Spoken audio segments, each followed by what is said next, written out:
speaking. Great, I will make it live. Okay, perfect.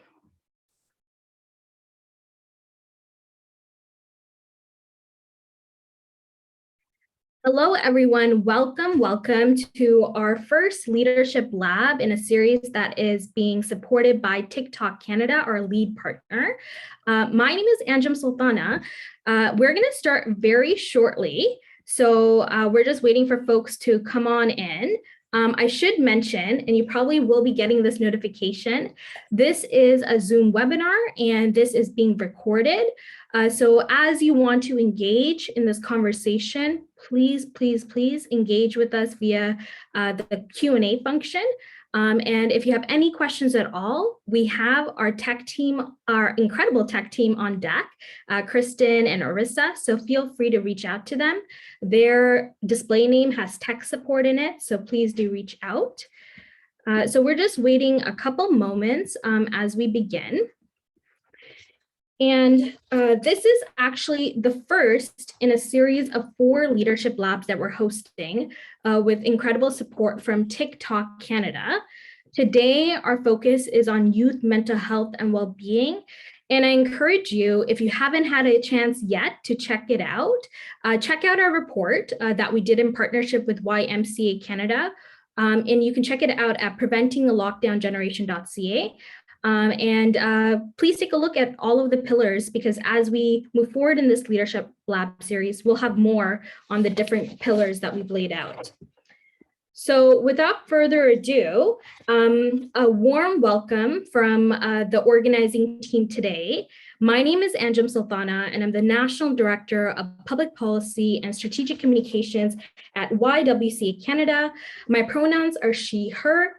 Today, we're so thrilled to invite you and welcome you to our first Leadership Lab series.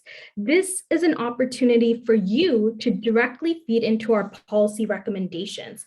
And today, we'll be focusing on a very, very important topic that has only become more critical in the pandemic, and that is youth mental health and wellness, and how we can collectively take action to address this critical issue. Now, before the pandemic, organizations and young people themselves were ringing the alarm on the state of youth mental health. Long wait times, lack of affordable, accessible, and culturally appropriate services, as well as stigma, has created a very, very critical mental health crisis. Then the pandemic hit, and it only became worse. And this troubling situation is what we want to address with all of you today. It's clear that action on this issue is important and essential. And today, what we want to do is talk about what would a meaningful response look like, and how can we build proactively instead of just reactively as issues come to the fore. And so before we dive in, I do want to start us off in a good place with a land acknowledgement. And we do a land acknowledgement for several reasons. One is to acknowledge the first peoples of this land and acknowledging the enduring presence in this area for time immemorial on Turtle Island. In doing so, we also must recognize the harm of settler colonialism has perpetrated and continues to do so on First Nations, Inuit, and Métis people. We also are connecting today online, and online spaces are not always safe, especially for members of diverse, equity-deserving communities, such as Black and Indigenous and racialized communities, gender and sexual minorities, people with disabilities, newcomers, immigrants, refugees, migrants, and others who experience intersecting forms of marginalization. So let's do our best to create a space where we can all safely engage. I also want to share a bit about my journey of migration. I was born in India, spent some time in Yemen and Saudi Arabia, and then my family migrated to this land, Toronto, also known as Toronto, which is covered by Treaty 13. And so I really think about, and many of us are thinking about, what does it mean to be a treaty person with experiences of migration, and how do we do our responsibilities as treaty people in a good way? So I invite you all to reflect on that as well. So today I'd like to introduce you to our moderator, the incredible Maya Shuker. And she is our lead partner for Preventing a Lockdown Generation. She is the Public Policy Partnerships Lead at TikTok Canada. And she's been doing incredible work to build a platform that inspires creativity, joy, while also focusing very importantly on safety and well-being. And having worked across so many sectors of society, such as government, nonprofit, academia, and tech, Maya has a very unique perspective on the types of cross-industry partnerships needed for lasting change and also for ensuring sustainable innovation. She sits on the board of YWCA Projects, a cultural collective that works at the intersection of arts and technology. Maya also is a BMW Foundation responsible leader, where she collaborates on building a better future with a global community of leaders. So without further ado, I'd like to invite Maya on stage and who will be moderating today's discussion. Thank you so much, Anjum, for the warm introduction and for getting us all started today. Now, as Anjum mentioned, I work at TikTok Canada, and we are incredibly proud to be supporting this discussion series that will really help us come together to build a better future for Canada's youth. The conversation around mental health is one that is very personal and close to my heart. I've watched my 12-year-old sisters struggle through the last 18 months of the pandemic, and I experienced the loss of a childhood friend who lost her battle with mental illness when we had just turned 18. And now I know I'm not alone in this story. Each and every one of us has either struggled or seen someone close to us struggle. And I think that's what makes it even more important for all of us to be joining forces to have these conversations. And you mentioned that at TikTok, the safety and well-being of our community is the top priority. Our policies always aim to support people who may be struggling and provide access to expert emotional help. So to do that, we work very closely with independent experts to help us in continually improving our policies and our approach. Just a few of those ways that this comes to life includes partnering with independent experts that help us develop resources on mental well-being, which you can find in our safety center, which I think is going to get linked into the chat. We take a very proactive approach to content removal, and we create search interventions that lead our community to localized support via helplines and educational content. So really just consistently working with the experts to make sure that the platform and the safety of our community is the top priority. Now, before we jump into the conversation today and hear from our speakers, I want to go over some housekeeping for the event. So number one, the event is being recorded and will be posted on YWCA Canada's YouTube. More information about that will be coming later this week. We also have enabled closed captioning and French interpretation. So if you want closed captions on the lower hand bar, you can click on closed captioning or CC and it should come up. And please note that this is only for English captioning, but there will also be English to French interpretation. So be sure to click on the button to enable the feature. En français, nous faisons seulement l'interprétation de l'anglais vers le français. Alors, assurez-vous de cliquer sur le bouton pour activer la fonctionnalité. Please note that because we are in webinar mode, you won't have the ability to turn on your video or your microphone, but you can ask your questions to all of us via the Q&A function. And obviously share this with the rest of the social web. You can tweet, post on TikTok. The hashtag for the event is Preventing a Lockdown Generation. And if you have any tech questions at all, the tech team, Kristen and Orissa, are here to help you and can troubleshoot anything. You can DM them, direct message them. They have tech in their name, so they can help you out if you're running into any issues at all. And a note, today is not just about hearing from our panel, we also want to hear from you. So if you have any thoughts, feedback, suggestions, drop them in the Q&A around what you think meaningful action would look like to build strong mental health and wellness among young people. So we do have a lot to get into today, so we're going to dive right in. And I'm going to start off by introducing our panelists, starting with Sarah Mogul. So Sarah has been working in the mental health field for over a decade in nonprofit, startups, government, and community settings. Her career has included working for Kids Help Phone as the Director of Service Innovation, where she was responsible for reimagining what Kids Help Phone services and leading the development of new mental health services, including evaluation methods and strategic plans. Before she got to Kids Help Phone, Sarah worked for 5 years to help build Jack.org. This is a national charity training youth to lead health promotion and advocacy work across Canada. And it was under her leadership as Director of Programs and Evaluation that Jack.org's 3 programs grew from inception to implementation with over 3,000 participants in every province and territory, and received international recognition.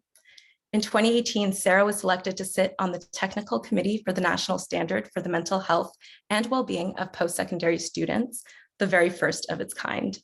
Sarah is a strong subject matter expert in mental health, anti-oppression, and post-secondary environments, and she has a Master's of Public Health in Social Inequities from Simon Fraser University and is currently pursuing a Ph.D. in Psychiatry focused on mental health services research at McGill University. Welcome, Sarah. Next, hi, thank you. Hey, Sarah. Next up, we have Ashley Lim. So Ashley is the Director of Counseling Services and Youth Leadership Programming at YWCA Edmonton.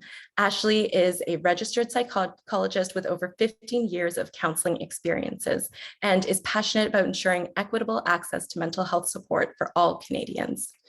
As the Director of Youth Programming, Ashley has led massive research-based improvements to YWCA Edmonton's Girl Space program. This program helps girls create connections with peers, develop resiliency to face life's challenges, enhance their leadership skills, and promote mental health and well-being.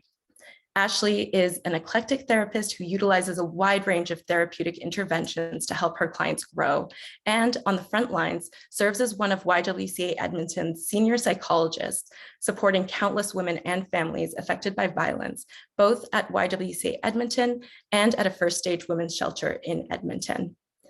Finally, Ashley is a strong voice for change in our community, helping to further end family violence through knowledge sharing and developing community partnerships. She also supervises practicum students to train the next generation of psychologists on family violence and serves on the YWCA Canada's Violence Against Women Network to help end violence on a national scale. Welcome to the panel, Ashley. Thank you so much for that welcome. Glad to be here. Next up, we have Samantha Hartley-Folz.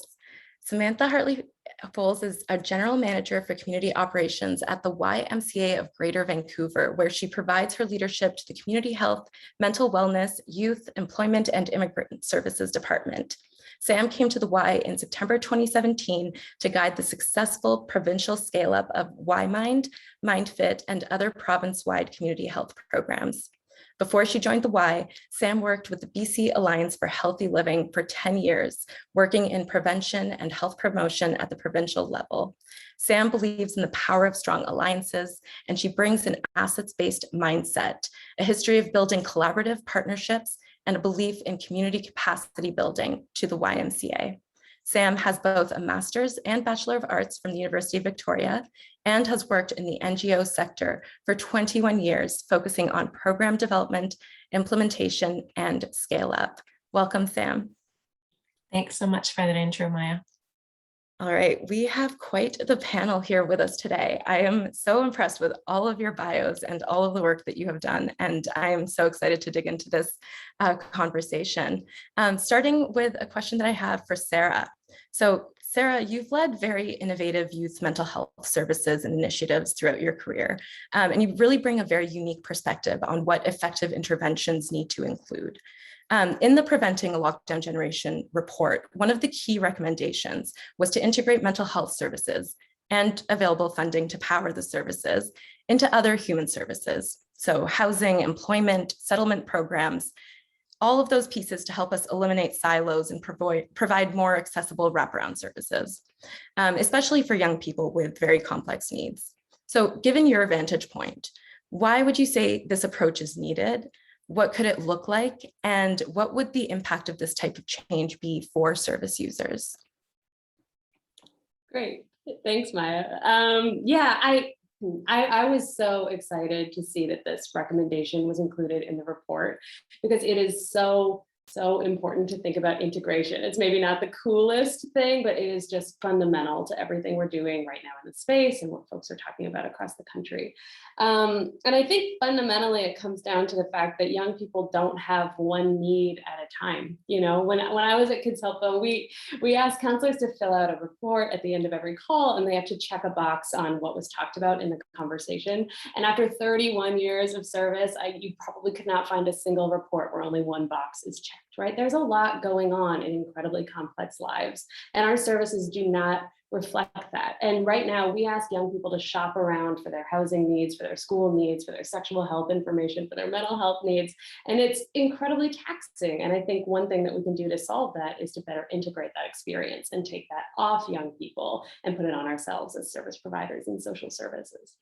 The other reason I think it's important is just a need of mental health literacy. So I think it's easier for a young person to understand if they have a question about housing, or if they don't know how to graduate high school, or if they're looking for employment support or settlement services. You know, that's a little bit more visible of a problem. But if a young person lacks the language to understand what they're struggling with mentally, if they don't understand, you know, that their feelings are sad enough or anxious enough, or they think everyone's going through this and they don't realize that they deserve help for their mental health services, and what they're going through is normal, and it's okay to seek support, and support is available. With that gap, I think also having to shop around, young people may not even notice that they need mental health services and that they can access them. Just to throw a statistic in, because I like to, as you know, 75% of young people, mental illnesses have their onset before the age of 25. So if we're talking about these complex and challenging needs for young people and children and youth, they also have symptoms that might be popping up for the first time and have no idea how to interact with them. So if we integrate our services, we can bring services directly to them in places where they already are, and they don't have to do all that guesswork and busy work on their own. Just to quickly talk about what this could look like.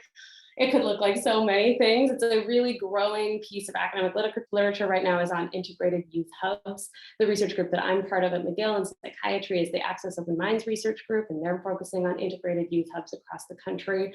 And they all look really, really different, so I won't get into it in too much detail, but their goal is to bring services together in one place. So to do exactly what we're talking about. And I thought I'd bring forward just a couple tenets. So the first thing that, you know, I think is really valuable to consider is they have one place of intake. So there's one person that meets a young person and says, how can I help you? Maybe does a clinical assessment, maybe helps them find services, but there's just one place where they have to go. It's like a one-stop shop. And the other piece is that they really rely on partnerships, strong partnerships and coordination in the space, so that when you do that intake, you can say, great, I know exactly where to go. I know exactly how to get you in there. Susan's over there, she can help you with that. And then also there's a peer support over there that you can go to as well. That's not necessarily how we currently work in social services. You know, it's sometimes difficult to make those partnerships, but that's really core to integrating these services. So I'll leave it there, but just to say what impact that would have, you know, I think fundamentally it'll help kids get their needs met. It'll help young people not have to own the burden of navigating services, knowing what questions to ask and knowing how to get those answers.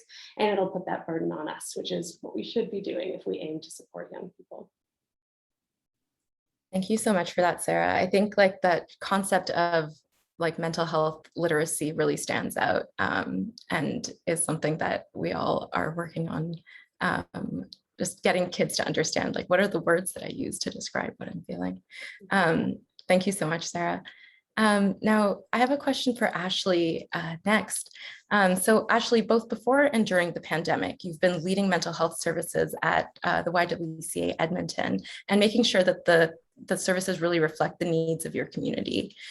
So funding these services, especially given such an increase in demand that you're seeing, especially right now, I'm sure, it must have presented a real challenge that I'm sure you and many other organizations are experiencing. Can you speak a little bit to the need for that increased funding to meet the need of young people coming out of the crisis? Especially talk to us a little bit about the culturally relevant and accessible services.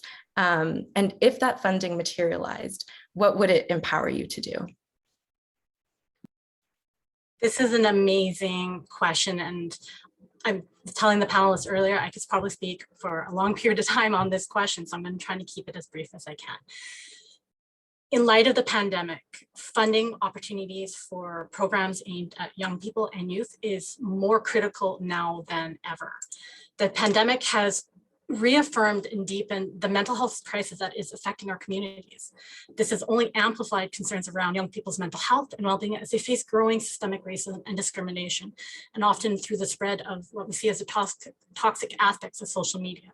While it should be a universally held practice that everyone, no matter their socioeconomic background, or that they should have access to free or low-cost mental health services, this is simply not our reality. I've heard it repeated often enough from clients that improving our mental health is reserved for the wealthy or privileged.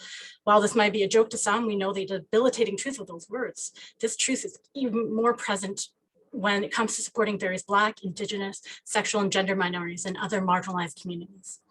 These groups continue to experience barriers to accessing appropriate services at an incredibly uneven rate. That is why we need further support through funding and new programming initiatives.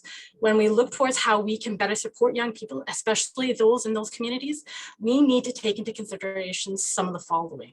One, funding is often focused on covering costs related to programming materials and other tangible items. But to operate those programs and increase service delivery outcomes, we need the right people in place to provide sensitive and culturally appropriate services. It is no different when we are seeking medical care and your doctor refers you to a specialist. Those specialists know the ins and outs of your concern and are better equipped to treat you. We need to ensure there are enough culturally and ethically competent practitioners to these groups so we can meet the incredible demand and need for these services. Funding criteria must allow room to increase staffing capacities, and that's just something that we're not seeing. Second one is that we all know the saying, all doors are safe doors. This is a bit of an alternative on the saying, all doors are the right doors. Many clients in some of these marginalized or racialized communities have experienced something we call sanctuary trauma. For young folks within these communities, they have likely seen family and friends experience this, sometimes repeatedly. We must do a better job of creating trust within our community in order to increase these populations' willingness to access services. No organization should do all things, especially if you don't have the expertise or training or experience to do so. Funding should support the development and maintenance of ongoing cultural awareness and sensitivity training within organizations. Organizers should be held accountable and be able to demonstrate how they are doing this necessary work. Ultimately, you might not be the right organization to provide help, but you are a safe organization to help guide the way to the right door. And the third thing is just adjusting to post-pandemic life has and will continue to impact our collective mental health.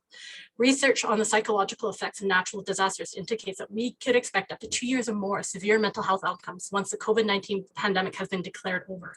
Knowing that we have not yet begun our healing journey through this disaster can be really hard to hear. It's even harder on our lockdown generation of young people. We'll have to, in some ways, relearn how to be a person out in society again, how to interact in healthy, socially adaptable ways. Things like making direct eye contact with people, the new normal of handshake greetings, and even navigating physical space and room. Many of these things are considered basic social cues and behaviors, but without practice and exposure, we lose those skills. Innovative programming and funding should focus on creating opportunities for young people to develop support and mentorship opportunities, to learn how to have healthy relationships through positive social connections, and really enhance leadership skills to further develop their confidence and sense of self-efficacy. While we can all do more to support the mental health of all, targeted mental health and wellness supports for BIPOC, sexual and gender minorities, and other marginalized groups will result in less overall burden on our already heavily taxed support systems. These groups represent some of the heaviest users of general support services, who often require more intense and specialized help and often result in some of the more severe outcomes we see. Mental health and wellness supports are often provided as an intervention after the fact, where a person's mental health has already caused significant harm to themselves and sometimes others. By increasing supports for these younger populations, we'll be able to put in place healthy and adaptive and resilient coping strategies to ensure that this lockdown generation thrives. And ultimately, what I hope is that they become our legacies of tomorrow. Thank you so much for sharing that, Ashley. A lot of that resonates, just even seeing the way my sisters had to adapt to, you know, leaving, not being in school for so long and then wanting to step out on the street and being scared. So a lot of that is so important and definitely resonates even with the experience I've seen. Next up, Sam, I have a question for you. So more and more we hear that mental health is health. And I think that's something that all of us can really agree on. But moving from that belief into tangible action really requires some work. So maybe you can speak to us a little bit about how organizations that work with youth, and that includes employers and service providers outside of mental health specific programs, how they can integrate and mainstream these discussions and supports for mental health and wellness to build a more accessible environment for young people. Absolutely. Everything that's been said today, and Ashley's such a passionate advocate for this, is the work that we do in our organizations. And the YMCA, like the YWCA, we have people coming through our doors and they're looking for employment programs, they're looking for health and fitness, they're looking for support through our immigrant services programs. And they're all coming in as whole people with all of the problems and complications and challenges that goes with that. And what we've seen is the need to better understand mental health as part of that physical health. So whether it's training our staff in mental health first aid, so that, when someone is presenting with an issue, it's not, if someone, first aid is a natural part of our training. It always has been for the 135 years that the Y has been part of that. If someone's bleeding, we're going to help them. There's been movement, I'm happy to say, over the last 10 years around mental health first aid, where we see those early signs of mental health issues. And as people who work with the public, who work with youth, we can train our staff to bring that person in, to talk to them about what's going on for them, and to help support them in finding the services that they need, so that no door is the wrong door at the Y. We're not hiding our head in the sand from those problems in our youth. We're also not asking our staff who aren't counselors, who aren't trained to deal with those issues, to take on, the mental health crisis that someone is having, but teaching them to take care of themselves, to take care of others, to be able to signpost those people to the right door to get the support that they need. We're very much at the Y about early intervention, upstream programming.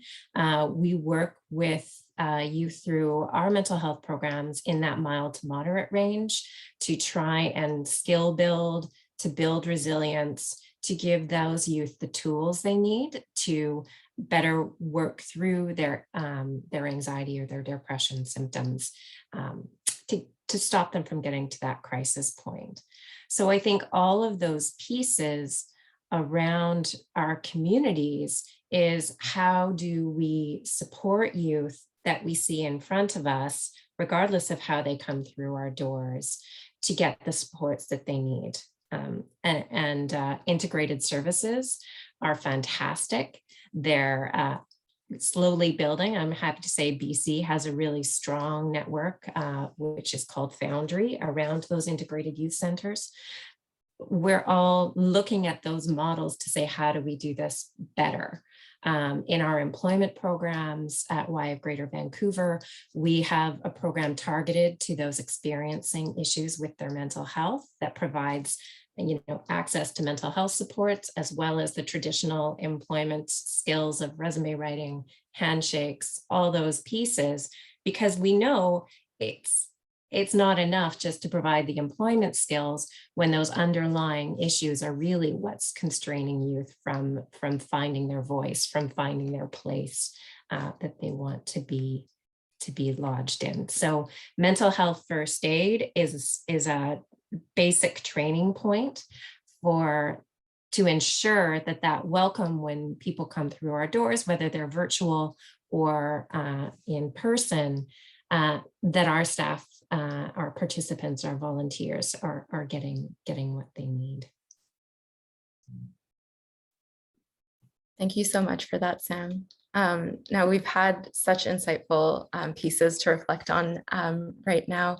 And I wanted to remind the audience as well that if you have suggestions that you want to add to the discussion, to also drop them into the Q&A and into the comments as well, so we can keep building and have all of your suggestions also taken into account. If you have questions about how to use the Q&A or any of those pieces, a reminder that Kristen and Orissa both have tech in their name, and you can reach out to them.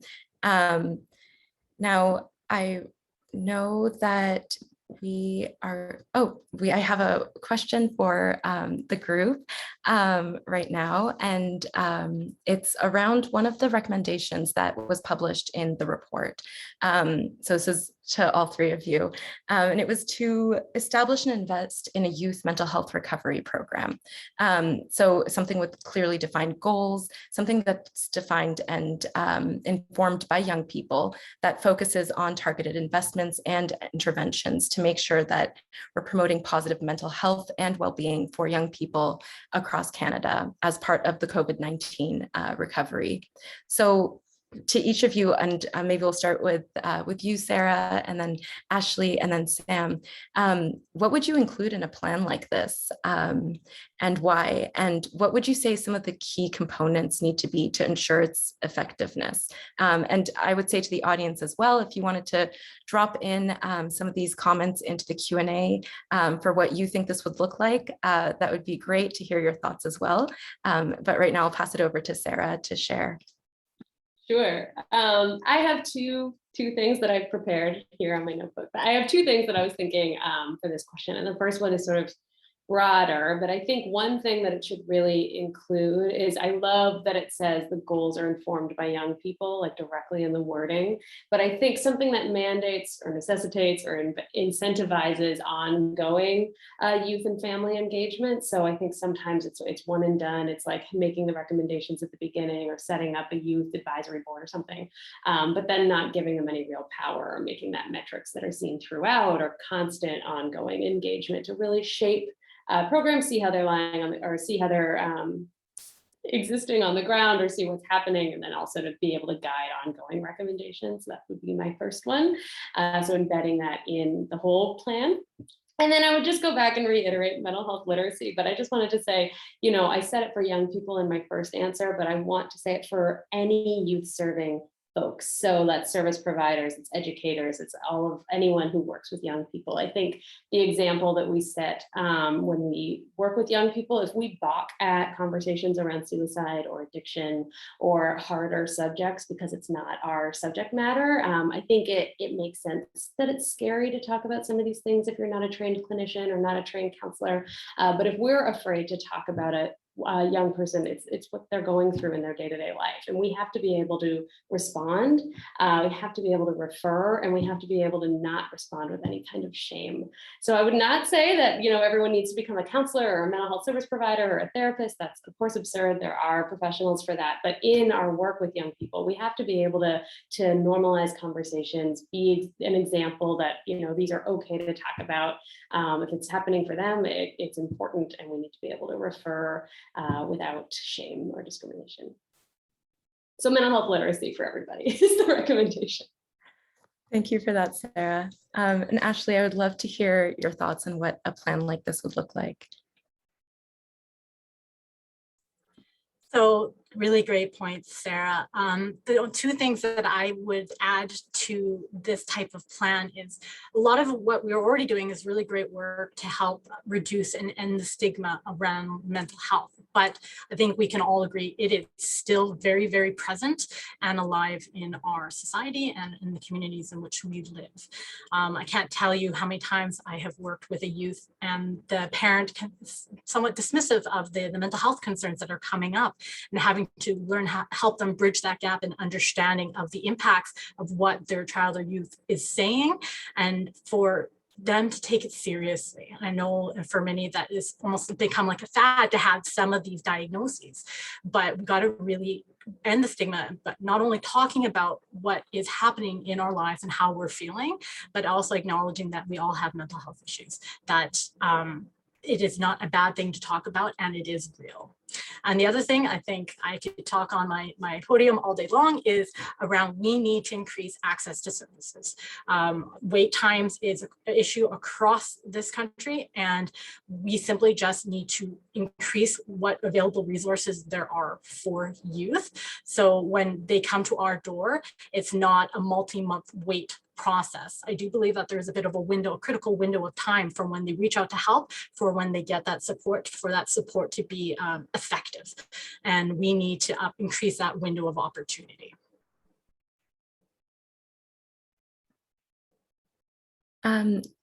Ashley, I'd love to dig into like what it could look like to reduce that window of time.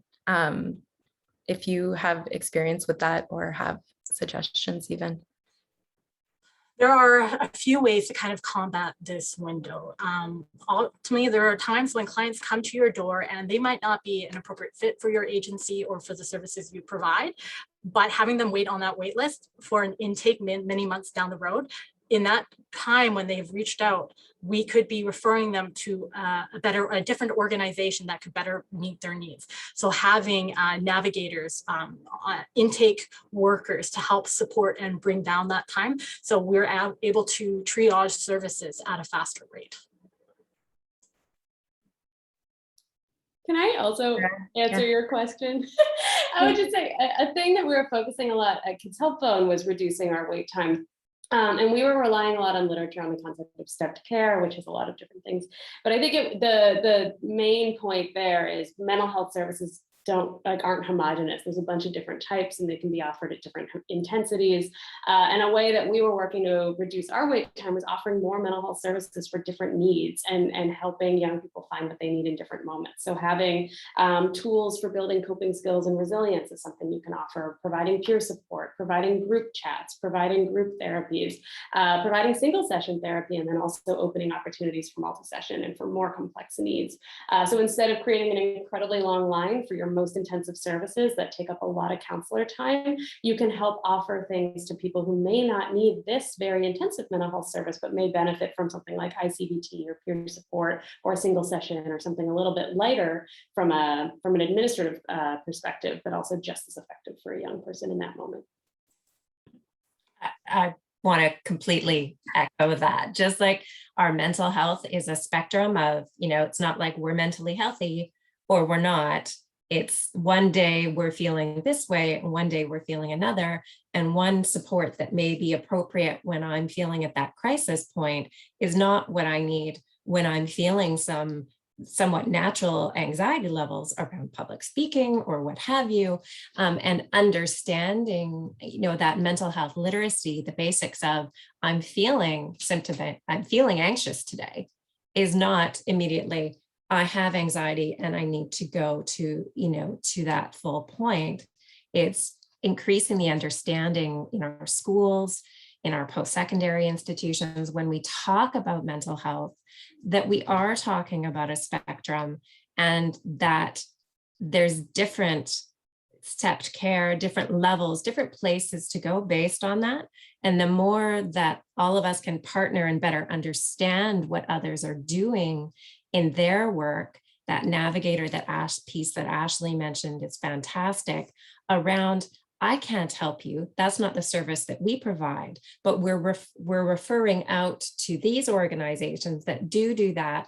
And I am going to connect you with a person who can actually, support that piece. So really that mental health literacy more broadly, better understanding of the different levels of care that are available, and capacity building within our communities. What might be available in a Vancouver, a Toronto, and Edmonton isn't available in our smaller communities.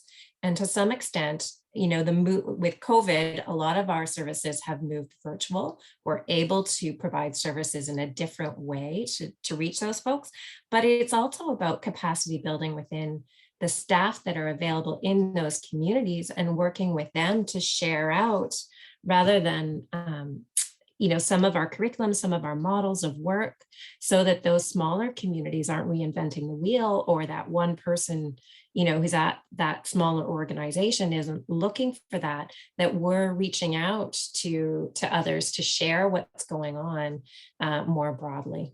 So I might have got a little bit off topic for the plan, but really, I think it really is connecting the dots between organizations, between people, that really maximizes the impact of whatever funding is available to do this. Is there, on that note, Sam, is there a model that you've seen that does integrate all the different players in a way that is innovative and kind of something that has really stuck out to you? Yeah, I mean, I can give a shout out to our foundries here in BC. So those integrated youth centers started. The first one was in Vancouver, and they have our Ministry of Health has supported those foundry model into smaller communities. So into our northern BC communities in Prince George, and they are doing that work of having a one-stop shop, but again, they can't be everything to everybody.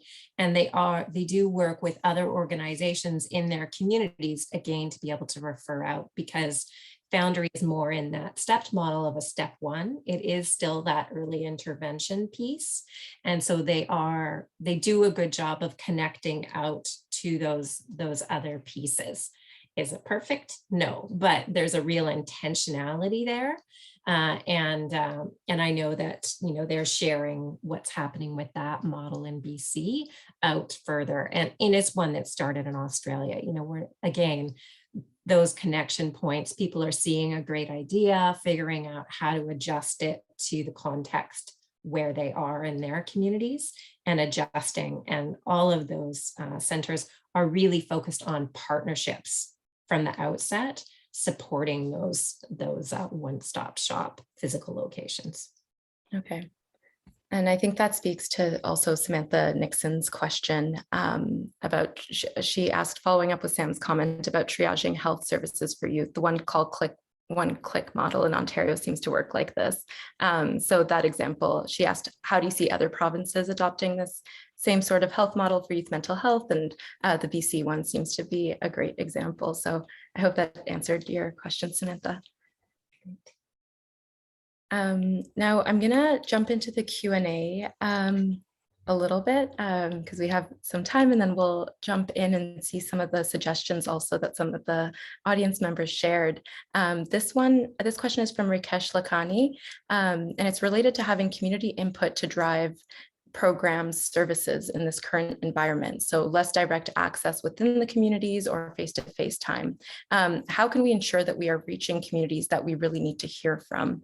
So that's relating to having community input to drive these services without having that direct face-to-face time.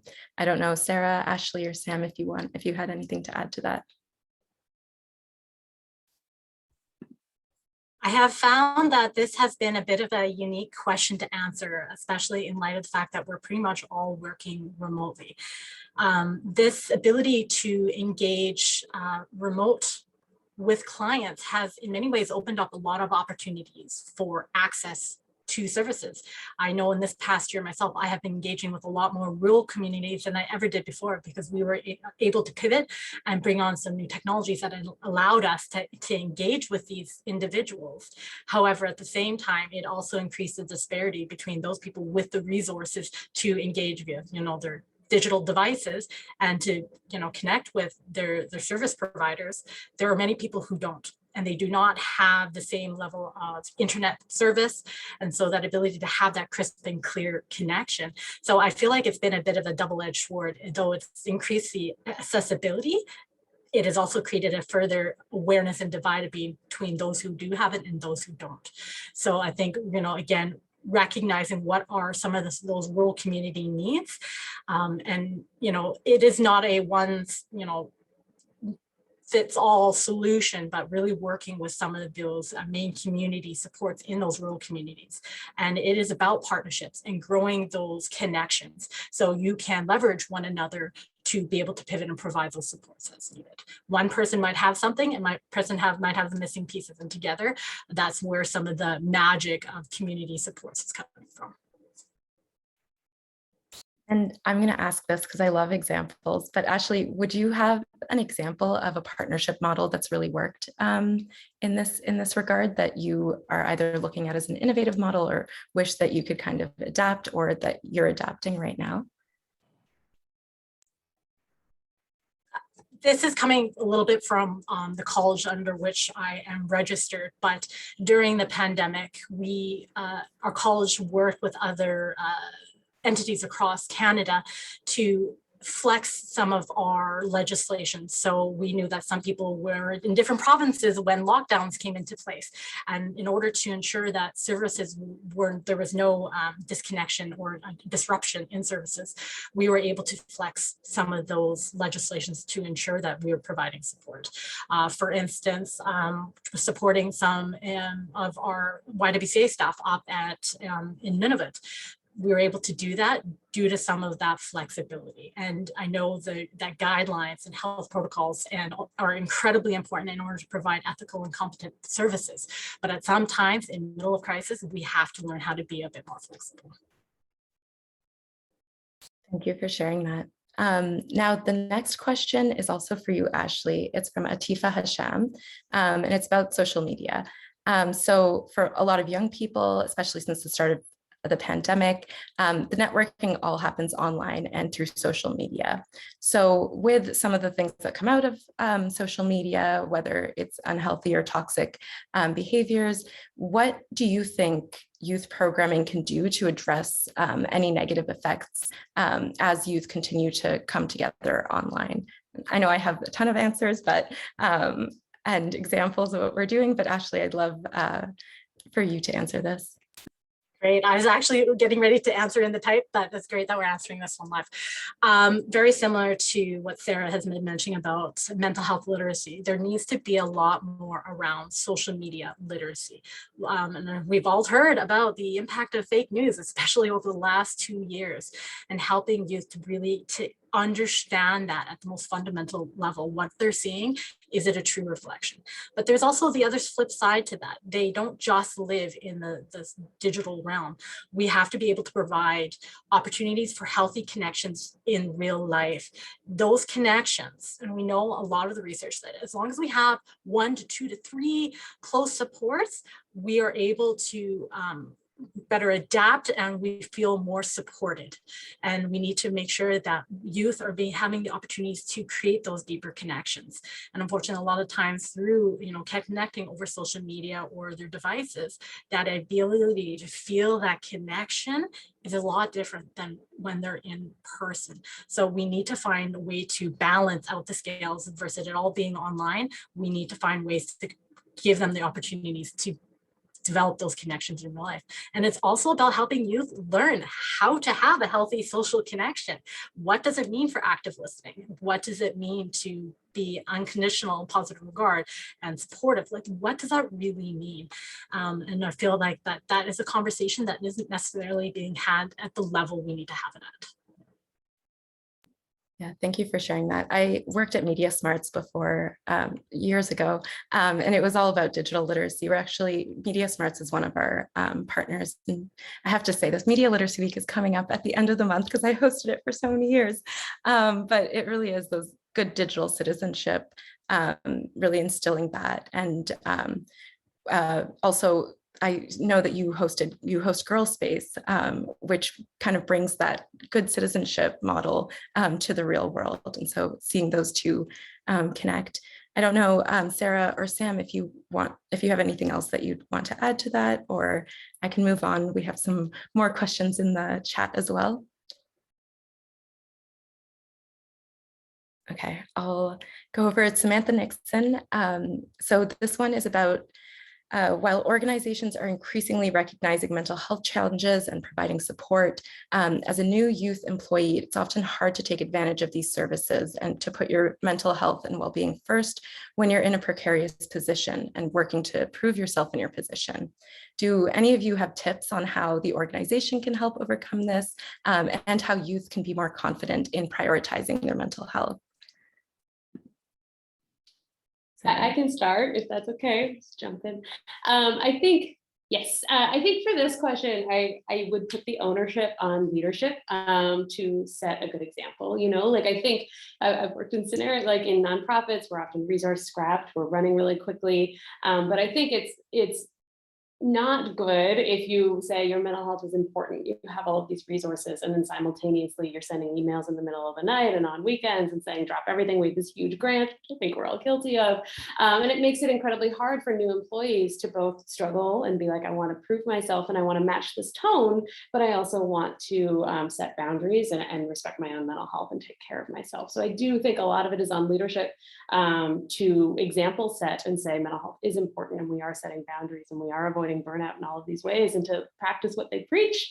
And then simultaneously, for young people and for new employees, I always say, it is a lot of self-advocacy too. I think oftentimes when I've been in a management position, I'm trying really hard to listen and make a plate reasonable, but I also don't know sometimes if I've given too much work or put too much on unless a new staff member says so. And so it's on me to listen, and it's on new staff to advocate and say, this is too much, we need to rejig, I need a mental health day, whatever. You certainly don't have to share more, and you can protect boundaries, and your employer is not your therapist necessarily, but it is that sort of balance of setting a good example and saying we respect mental health here, and self-advocacy saying this is too much for me, I need less, I need more, I need to take a sick day, what have you. Yeah, that idea of modeling from leadership is definitely important. Sam and Ashley, I don't know if you have insights into this as well. I mean, I would echo it starts with leadership. And I know, over the COVID period too, we're onboarding new staff remotely. That interview process is remote. And so getting that connection with new employees is that much harder. And it really is on managers and supervisors to be reaching out and providing that and setting the stage for strong communication.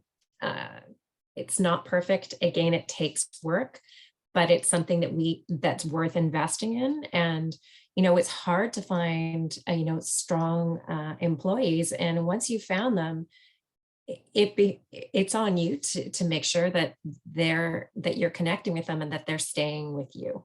And so, yeah, do the work, put it in, trust yourself. I loved what Sarah said about youth advocating themselves. And that's really true too. Just making sure that those communication levels between staff are strong, and between colleagues as well. So connecting young staff, not just to their manager, but to other young staff who are maybe, have been with the organization a little bit longer, and helping them to form those connection points, especially if work is online. No, that's definitely, it reminds me of building employee resource groups when I was at Shopify, and being able to connect people across the entire company where they could share, experiences and resources and understand the ins and outs of how the company works. So it's really educating your staff as often and as much as you can. Thank you for sharing that. I have some more questions here, and we'll take just two more. So this one is from Anne Clark, and it's for you, Sam. So she wants to know if your counseling staff are culturally competent and trained to work with Black and other racialized youth. Yeah, actually, being in BC, our YMind program, we found that we actually had we have a larger Indigenous population than we do Black population.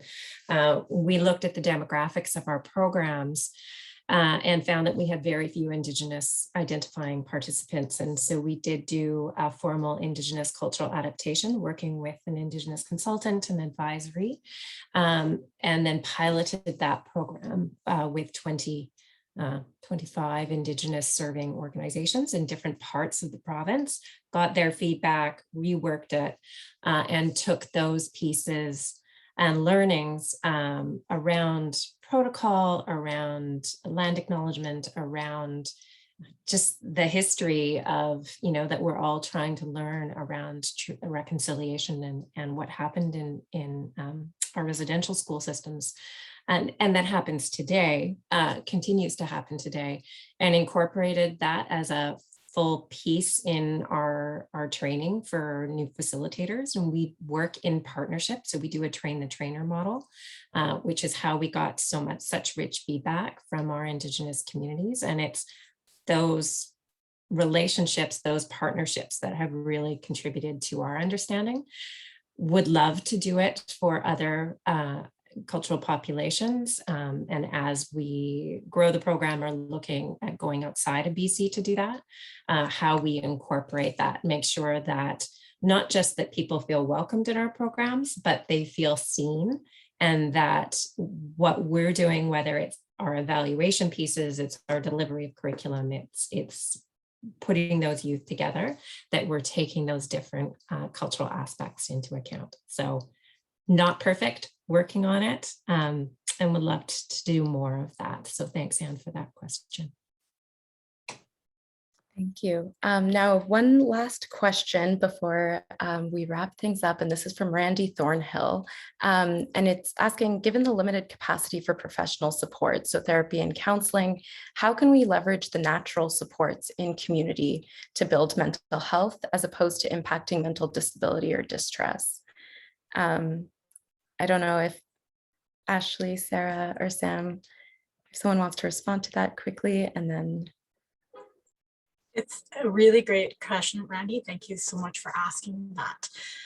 And there is no easy answer to address that. It is very much, we need the help of the community to support one another. But one of the things that I have seen is that we often will end up getting clients or participants to our groups at the point of where they're already experiencing distress.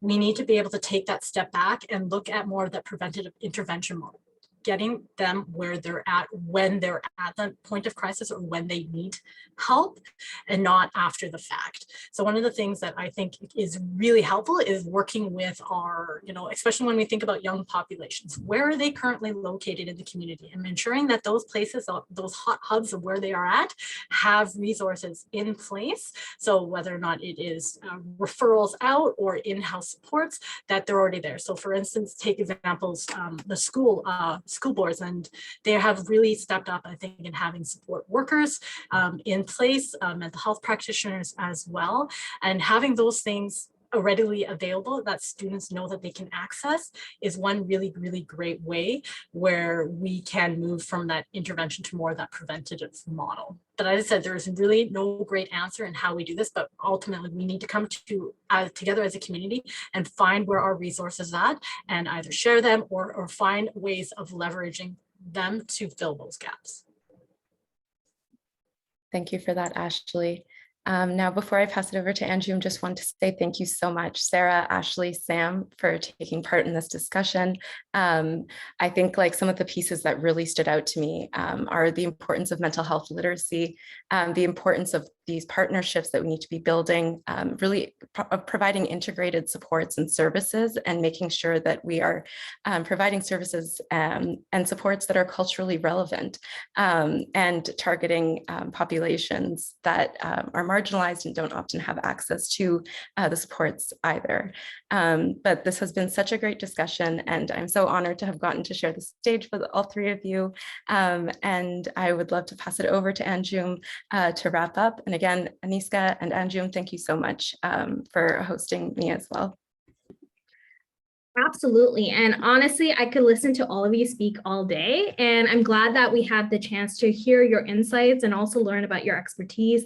Hearing a lot of themes around, mental health is a spectrum, and how do we offer supports the way people need them, and ensuring that communities who are most impacted are centered in the design of services and programs.